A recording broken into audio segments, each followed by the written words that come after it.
Hi, everyone, and welcome to another edition of Coffee and Conversation right here on Yachting International Radio. My name is Ria. I am your host, and I am joined today by Stefan from Stark Incorporated, right? Yes. Hi, Ria. How are you? Beautiful. How about yourself? Good, thanks. You're coming from beautiful Greece at the moment. What is it like there right now? Is it sunny and beautiful, or? It's very beautiful. It's around about 18 degrees, and I'm looking at the ruins of Athens, so it's really nice. Yes, well, your job does tend to take you around the world to some very beautiful and exotic places. You are a computer guy, well, not computer, cybersecurity, essentially. Right, a cybersecurity specialist. Yeah, and generally people that are a cybersecurity specialist, you come from a hacker background then. Yes, so it's cybersecurity. Hacking is basically breaking something, but yes, it is involved in that, yes. Yeah, that's, I guess, the best way that you learn how to, it's like anybody and anything, you learn how to fix something by breaking it first, right? Exactly.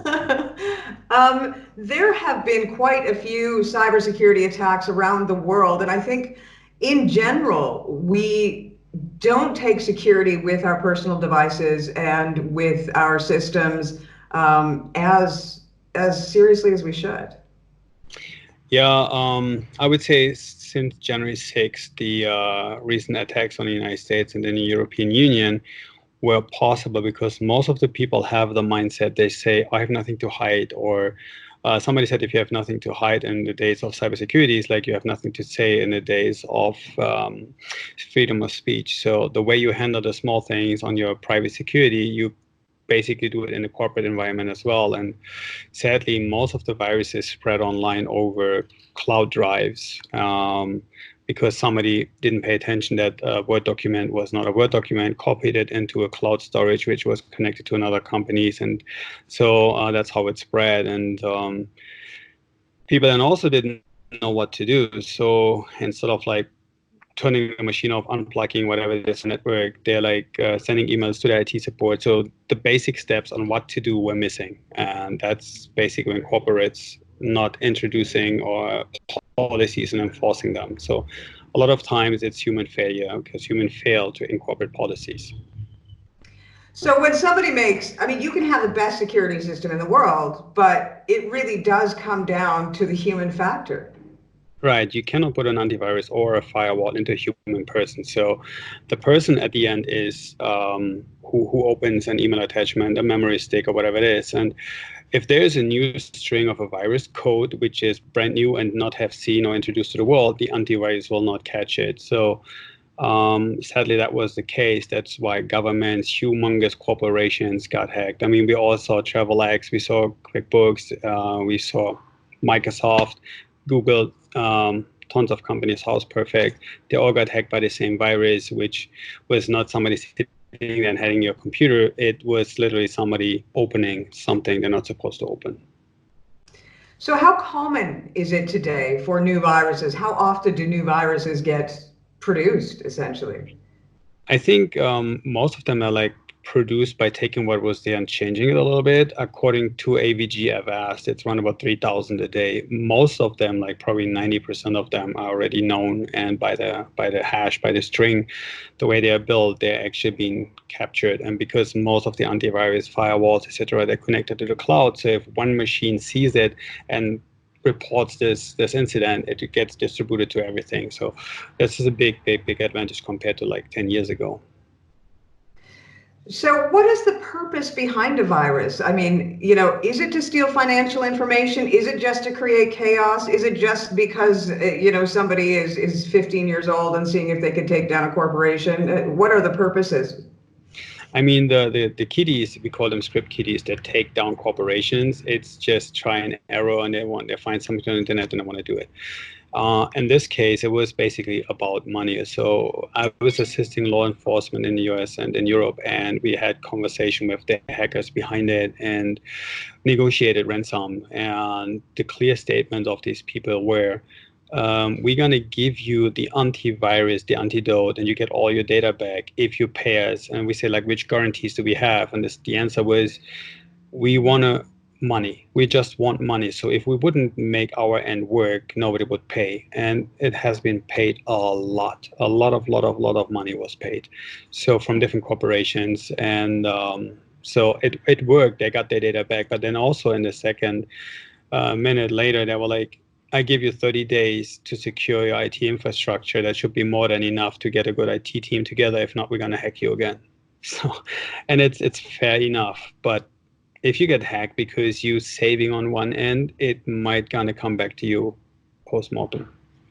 I guess that's the same as, kidnapping attempts or anything like that. If you give in to a demand or somebody's trying to blackmail you, you give in to that demand, essentially they're going to come back. And that makes it difficult. And a lot of corporations just had no other options. But then also, I visited a hospital based on the philanthropy work that I do for kids with cancer, and the hospital is running on Windows 7. I was like, guys, you're running Windows 7. You're not supposed to because of compliance in the United States. And they said literally, we don't have the money to upgrade to the safer system. I was like, you have thousands and thousands of patients' information, social security number, addresses, etc., and you don't have the funds to upgrade. And it comes down to outdated security systems, people not knowledgeable. So it's just simply so fast-paced that people have a hard time of keeping up because there's so much money involved.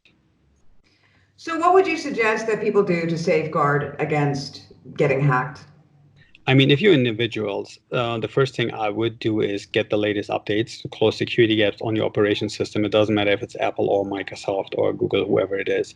The second part is get antivirus, anti-malware, stuff like this, and get a subscription-based model, because people always ask me, what is the difference between the free version and the paid version? The free version just monitors what's on your computer, and if you get hacked, you already got hacked. The active versions has different kinds. It's called shields, like it monitors your browsing behavior, programs that you open, stuff that you download, stuff that is on your computer. So, and it's permanently updating over the cloud. It even warns you if it's not able to get to the internet and downloads the latest updates. So I would say that's one part. But the second part is educate yourself. Like, don't use one password for everything. Use a safe password. Don't save all your logins into a Word document, so when you need it, you pull it up while you're sitting in a Starbucks and people take a picture of it. So it's a little bit also common sense that people make sure that the environment they browse and it's most safe, and they use common sense to keep it safe. Like, don't give passwords over the phone. And every time I give speeches, we have the audience, we have hundreds of people in the audience, I talk about passwords, and there's always one person, and I always say, like, do not say anything, just take it in. Yeah, that's me. I had a person actually standing up in an audience saying, my password is blah, blah, blah. Is this a safe password? I was like, what is your email? And she said the email. I was like, you literally just repeated your email and your password in a full audience, and it's like, change it right away. So people are not so knowledgeable about it. It's just, they just haven't learned it. So that's a huge, humongous gap. And then you have the age also in between, that people in age, higher, whatever, they're not so tech savvy. So it's the same thing. They get handed electronically, but no information. For all those people that believed for the longest time that Apple was safe from any hackers, what do you say? So I do this for years roughly, and the virus that I have seen was one of the best viruses, probably the best viruses in the world. The virus actually, or the ransomware, it was running on Apple, it was running on Windows, it ran over the network on USB drive, it was live encrypting files. Normally on a computer, if you have a file open, you can change it with another program, but this one actually took over the open file, encrypted it, and was it. So the question is, if Avast, and you can name different antivirus companies, sell solution for Apple, if they spend money of developing it, there must be a reason why they're doing it, right? So I have seen a lot of viruses on Apple. So you're not safe if you have an Apple, and that is just a myth. No, even if Apple only has in IT 5% of the world's market, it is a higher end product. And if you look at Cisco only runs on Apple. So obviously, if there is an industry that has money, people will target this industry because it's about money most of the times. Well, earlier in the year, actually, no, it was late last year, I think it was, Norma Treese was kind enough to arrange for you to do a tour in a marina in Fort Lauderdale. Now, the reason we arranged this tour was to see how easy it was for you, as somebody with knowledge in hacking and with knowledge in security, to go into a marina and access not only the yachts, the marina itself, the entire system. Can you tell us a little bit about that experience for you? Yes. So I was, first of all, I'm very grateful for Norma. She's amazing. But then also when I looked at these multi-million-dollar yachts, I was very impressed by what money can get you. But on the other hand, I was also shocked because the way marinas work, and it's almost like you're giving a guidance for the bad guys. If they're on the ocean, they use technology that you can't really secure as of now. And by January 2021, every single vessel over a certain value and size needs to be cybersecurity safe. So they have to really up their game. And the second part, which is the huge vulnerability, the moment they go into a marina, they connect to a Wi-Fi which belongs to the marina. And the password is literally like my password, for example, which every single person on this marina Wi-Fi I connected with my phone, and I could scan all these machines that I connected, and I could see everything. And if somebody doesn't have an encrypted VPN or open source or clear text stuff, you can literally capture data packages, or people submit the name of their computer, and it was literally almost wide open. So there needs to be some work done that people get more awareness, because owners of these multi-million-dollar vessels obviously doing business on these boats as well. And so if you use your laptop and you transactions, stuff like that, and you get one of these viruses that they can monitor what you do, then that's really bad. Well, and we've had conversations in the past in regards to the fact that they will tap in. A hacker can come to a marina, for example, tap into a multi-million-dollar yacht, and 6 months down the road, enact whatever plan it is that they have, whether it be they want to kidnap for ransom or whether or not they want to take over your bank account. So you're never able to sort of track it back. Do you think that people are aware of this?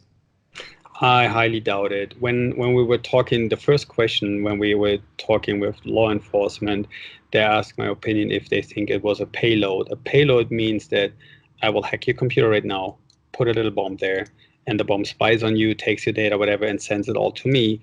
And if I want to cause, in this case, what they did was you want to cause global awareness and damage, you explode this tiny bomb, the payload, actually at a certain point at the same time of a lot of machines. So if you have this like timed one after another, then it doesn't cause really awareness. If one goes here, a week later, they all shut down corporations in the same 48 hours. It causes a huge awareness. So I'm pretty sure that there are ways that people already planted payloads in their systems where people have no antivirus, no encryption, stuff like that. So I'm pretty sure. Yeah, so I mean, what they're doing is you could have taken control of any of those vessels, because a lot of them are really tied in electronically, not literally taking the boat and making it go away, but literally you could have taken control of the systems entirely. Now, the systems, I would say the IT infrastructure, if it's not secured, you can get informations out of it. I mean, you cannot remote control the boat, but No. because it's a separated system, but you could get or gain access to their IT infrastructure. Well, no, the boats are going that way, though, aren't they? I mean, Right. They are more Right. and more every day. They're becoming built in order to be almost remote control. So if they don't step up their game, somebody could literally take control and they would have nothing that they could do about it.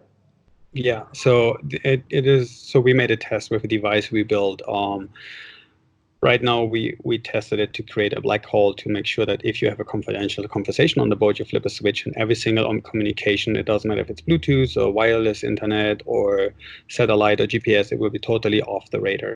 So which could be used in both ways. But then also, if you have everything connected to each other, every vessel is visible to the public. You can go to the internet and track every vessel on the planet. Unless they don't want to be tracked, it's illegal to turn it off, but a lot of captains know that you can turn it off, and then the vessel technically disappears from the radar, which also is a high risk. But because everything is interconnected, and if you run there, one of the computers that we found on board that handles the entire navigation was Windows 7, and I asked him, like, isn't that an outdated system? And they said, like, yes, but Windows 7, this computer is not connected anyway. It's just a standalone computer, so which is great. It will work if nobody puts a memory stick in, but it only takes, and that's what I learned in the United States, it takes a smart guy or a moron to screw things up.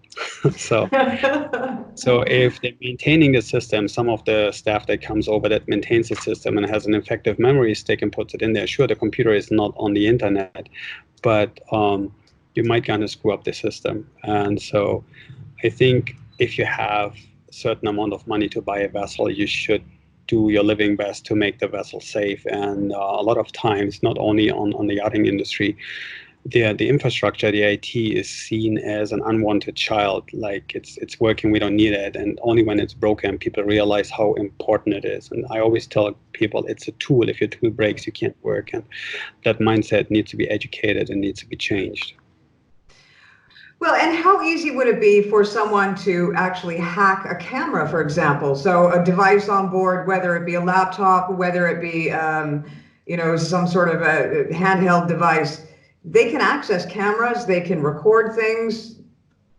I mean, it's fairly easy. I mean, if you consider the way it goes, right? Camera connects to your Wi-Fi system or connects with the cable to your network system, and it goes either over the Marina Wi-Fi, which you're connected to go online, or over your satellite uplink on board that you either have a subscription with or not. So then you go to the cloud. So then you use your phone and your app to connect and see the camera. So now if your creature of habit and your password is 123 password, which is one of the most common passwords used, you can easily run an attack, and your email address is, if you say, I forgot my password, a lot of times it asks you to reset it by whatever, what is your dog's name or stuff like that. So if you gain access, let's say, for example, you have D-Link or whatever you call all these providers, your Nest or whatever, I can log on with the username and password. I can see everything on your camera, and wherever the camera is connected to transmits the picture. So I could actually spy on you without you using it. So if you have a cloud connected camera. So that's why it's so important to create credentials that are safe, and security questions don't have to be answered honestly. If you say, what's my cat's name, just make it your honeymoon location or something, Because if people can make a blueprint of you, they can hack you.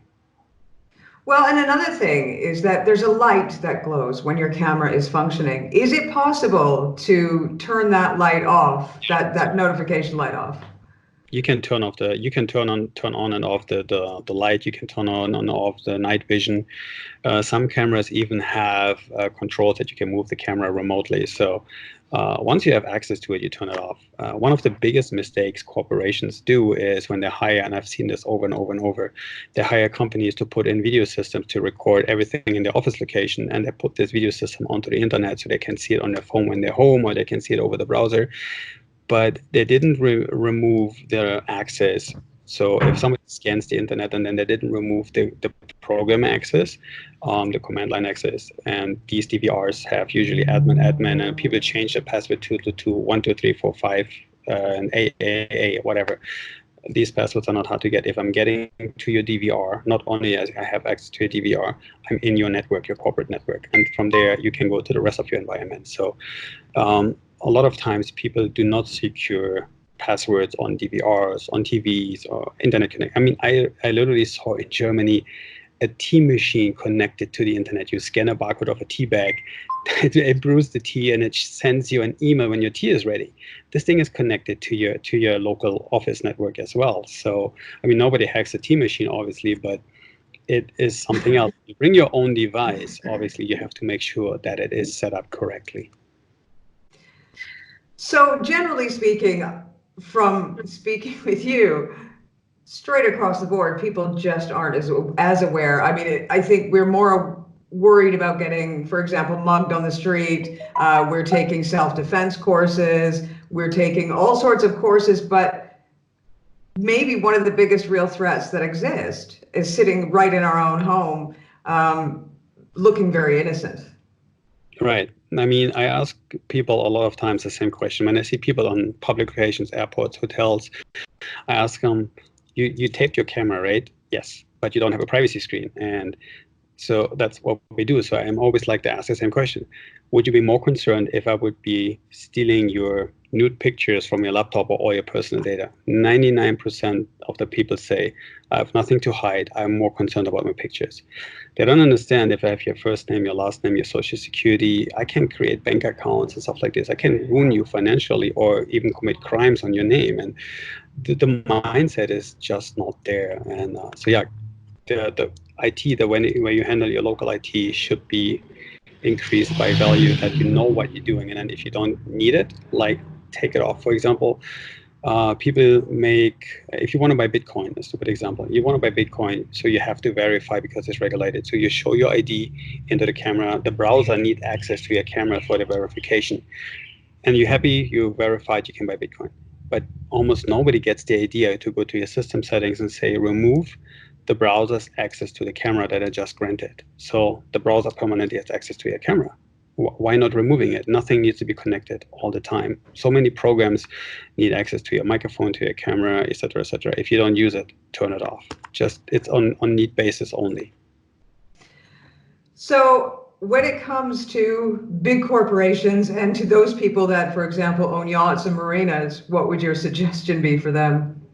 I would say educate the employees first, and of course keep your infrastructure up to date and maintain, because it's not like I'm investing 10,000 or whatever amount of dollars and get everything to the status quo what is up to date today. You have to keep maintaining it, and then also on a regular basis have meetings with your staff, educate them, because people tend to forget. I mean, we made a test years ago when we educated companies. We called it Angelina and Brad Pitt. So once we gave a training, 2 weeks later, we placed strategically memory sticks and saying like Angelina or Brad Pitt naked on it. And people plugged it in and tried to look it up, and we put a small virus on it. And they have been taught not to do so, and the USB ports, we disabled them, or they use their own laptops. But people used to forget. So it needs to be enforced and obviously repeatedly trained on, because you also have saturation of staff. So, yeah. So it really does come down a lot of the times to human error. Human error, yes.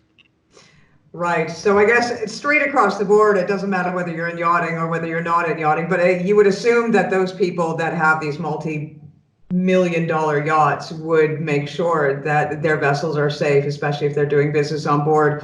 But even if you're just a middle-class person sitting in suburbia, North America, Right. it is smart, because you still can be affected, even if it's, it could possibly just be a 15-year-old seeing if they can have some fun, or it could be somebody that is seriously after your bank account or your details in order to commit crimes.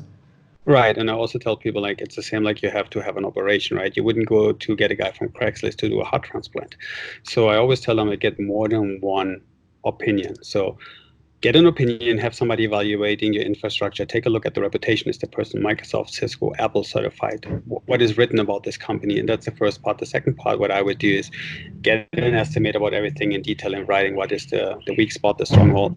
Have another company do exactly the same thing, so you can compare and see if you're actually having the same information from both corporations.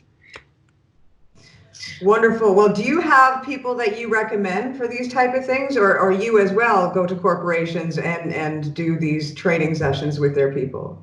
Yes, we do audit trainings, and we also do auditing for security for corporations. But a company that is certified, like we are listed on the Microsoft website as Microsoft certified partners, and the same thing with Apple and stuff like this. So if you look up for a company, no matter where you are located in the world, I would look up for, if you want to have somebody who maintains your Microsoft environment, who better can recommend somebody than Microsoft? So you can call Microsoft, pinpoint saying, hey, we need somebody in our location who is certified. Same thing with Apple. They have Apple Consultant Network, Cisco. They will recommend you the right people. But then also you have to spend more money. You can't just get somebody from Craigslist. That's like the natural behavior is like, oh, it's only $20 an hour. People, you have to understand that knowledge is paid. Not. I always tell people, like, if you go to Smith & Wollensky and you ate a steak, you're not paying the steak if you eat it in 3 minutes. You pay the steak. It doesn't matter how long you need to take it. So you pay people's knowledge, and the knowledge costs money, because at the end of the day, it costs you more money if you have the wrong knowledge applied.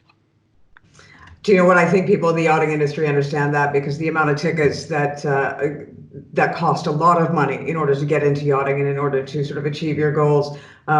So they are paid accordingly. So I think they do understand it. It's just very difficult for them to apply that to the digital side of things and the computer side of things, because frankly, a lot of people just don't understand it.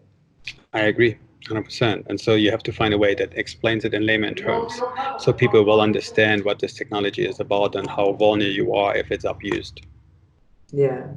Well, thank you so much for your time, Stefan. You are usually somewhere in the world. Today you're in Greece, and last month you were in Dubai. You were in China. I never quite know where you are, but you are always proving invaluable in any any questions that I have regarding my computer and IT and security. So I thank you for that. I will provide your details if anybody is interested in reaching out and maybe getting you or your team to come and teach them a little bit about cybersecurity and how to make sure that their yacht or their office is properly prepared for the future, because everything is going digital nowadays. It's every year we're seeing more and more stuff going digital. We're starting to see actual ships, like we said earlier, becoming remote controlled. Now that is IT, and that is the internet. So if you are not safely protected, then you're in a little bit of trouble. All right.